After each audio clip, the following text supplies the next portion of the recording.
Welcome to guys kitchen. இன்றைக்கி சிம்பிளாக ஒரு பொரி உப்புமா பண்ணலாமா? இது ஸ்கூல்லேருந்து ஈவினிங் பசங்க வந்தப்போ டக்குன்னு செஞ்சிடலாம். வெயிட் வாட்சர்ஸ்க்கு, டயபிட்டிஸ் பேஷண்ட்ஸ்க்கு ஈவினிங் டைமில் ஒரு மாதிரி பசி இருக்கும். அதுக்கு இந்த மாதிரி லைட் ஸ்நாக்ஸாக நாம் இதை தரலாம். இல்லை டின்னரே ரொம்ப லைட்டாக வேணும்னு நினைக்கிறவங்க இதை பண்ணிடலாம். இதுக்கு பொரியை ஒரு தடவை வாஷ் பண்ணி 2 மினிட்ஸ் சோக் பண்ணி தண்ணி இல்லாமல் பிழிஞ்சு வச்சுக்கோங்க.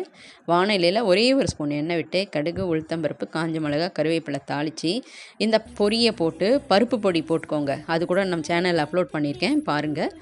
உப்பு லைட்டாக உப்பு போடணும், ஏன்னா பருப்பு பொடியில் உப்பு இருக்குது. இதோட சேரும்போது கொஞ்சம் சப்புன்னு இருக்கும். அதனால் கொஞ்சோண்டு உப்பு போட்டு நல்லா பெரட்டிட்டு ஒரு சர்விங் பவுலுக்கு மாற்றிக்கோங்க. அவ்வளோதாங்க.